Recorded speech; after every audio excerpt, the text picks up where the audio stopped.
Hi guys, welcome to my channel. ಹೊಸ ಕತೆಗೆ ನಿಮಗೆಲ್ರಿಗೂ ಸ್ವಾಗತ. ನನ್ನ ಹೆಂಡತಿ ಒಂದು ಪ್ರೈವೇಟ್ ಕಂಪನಿಯಲ್ಲಿ ಕೆಲಸ ಮಾಡ್ತಿದ್ಲು. ಕಂಪ್ನಿನಲ್ಲಿ ಎಕ್ಸಿಕ್ಯೂಟಿವ್ ಅಸಿಸ್ಟೆಂಟ್ ಆಗಿ ಸೇರಿಕೊಂಡ್ಳು. 6 ತಿಂಗಳಾಗ್ತಿದ್ದಂತೆ ಅವಳು ಮನೆಯಿಂದ ಡೀಸೆಂಟಾಗಿ ಹೋಗಿ ಆಫೀಸ್ನಲ್ಲಿ ಶಾರ್ಟ್ಸ್ ಡ್ರೆಸ್ ಚೇಂಜ್ ಮಾಡ್ಕೊಳ್ತಿದ್ಲು. ಹಬ್ಬ, ಖತರ್ನಾಕಿದ್ದಾಳೆ ಹಂಗಾದ್ರೆ, ಅಲ್ವಾ ಫ್ರೆಂಡ್ಸ್? ದಿನ 5-6 ಗಂಟೆಗೆ ಮನೆಗೆ ಬರ್ತಿದ್ದವಳು ದಿನ ಹೋಗ್ತಾ ಇದ್ದಂತೆ 7-8 ಗಂಟೆ ಆಗ್ತಾ ಹೋಯಿತು. ಆಮೇಲೆ 9-11 ಗಂಟೆ ಆಗ್ತಾಯಿತ್ತು. ಹೀಗೆ ಎಷ್ಟೋ ತಿಂಗಳಾಗ್ತಿದ್ದಂತೆ ಅವಳ ಮೊಬೈಲ್ನ ವಾಟ್ಸಪ್ ಗ್ಯಾಲರಿಯಲ್ಲಿ ನೋಡಿದ್ದೆ. ಅವಳು ಬಾಸ್ ಜೊತೆ ಸೆಕ್ಸಿ ಡ್ರೆಸ್ ಹಾಕ್ಕೊಂಡು ಪೋಸ್ ಕೊಟ್ಟಿದ್ಲು. ಇನ್ನೊಂದು ಶಾಕ್ ಅಂದರೆ ಬಾಸ್ನ ಮೈ ಮೇಲೆ ಬೆತ್ತಲಾಗಿದ್ಲು. ಅವನು ಫೋಟೋಸ್ ಹೊಡ್ಕೊಂಡು ಇಟ್ಕೊಂಡಿದ್ದ. ಫೋಟೋಸ್ ಇದ್ದರಿಂದ ಅವಳು ದಿನ ಬಾಸ್ ಜೊತೆ ಆಟವಾಡಿ ಮನೆಗೆ ಬರ್ತಾ ಇದ್ಲು. ನಾನು ಕೇಳ್ತೇನೆ ಅಂದರೆ ನನಗೆ ಸುಸ್ತಾಗಿದೆ, ಮಲ್ಗೋಣ ಅಂತ ಹೇಳ್ತಾ ಇದ್ಲು. ಹೇಳ್ದೆ ಏನೇನು ಮಾಡ್ತಾಳೆ, ಬಾಸ್ ಜೊತೆ ಚೆನ್ನಾಗಿ ಮಜಾ ಮಾಡ್ತಾ ಇದ್ದಾಳಲ್ಲ ಅಲ್ವಾ?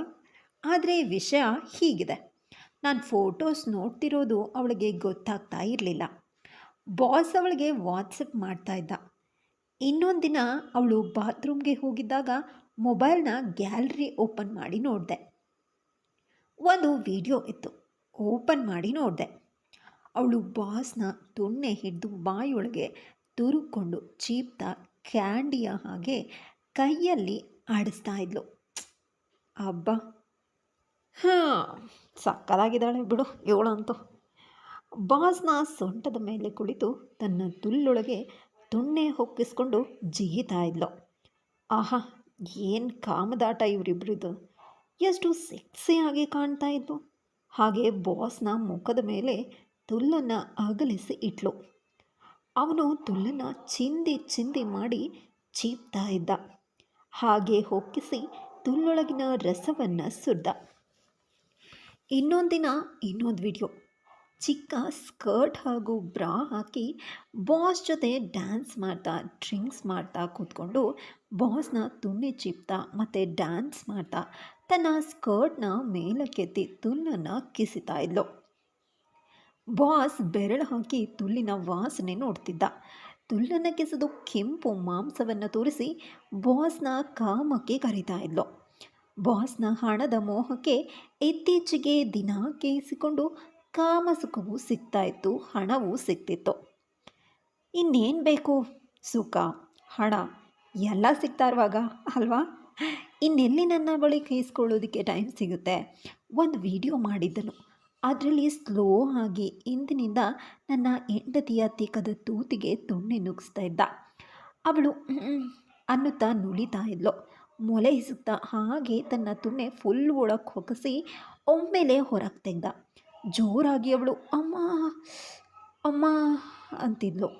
ಮತ್ತೆ ಜೋರಾಗಿ ಒಕ್ಕಿಸಿ ಕೇದಾಡ್ತಾ ಇದ್ರು. ಒಂದಿನ ತಾನು 10 ದಿನ ಆಫೀಸ್ನ ಕೆಲಸದ ನಿಮಿತ್ತ ಹೋಗ್ತಾ ಇದ್ದೀನಿ ಅಂತ ಹೇಳಿ ಹೋಗಿದ್ಲು.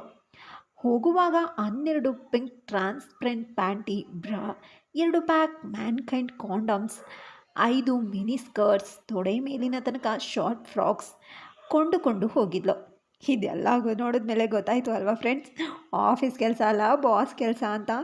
ಬಾಸ್ನ ಜೊತೆ ಮಜಾ ಮಾಡ್ಕೊಳ್ಳೋದಕ್ಕೆ ಇದಕ್ಕಾಗಿಯೇ ಬಾಸ್ ಬೋನಸ್ ಅಂತ ಜೊತೆ ಕೊಡ್ತಿದ್ದ.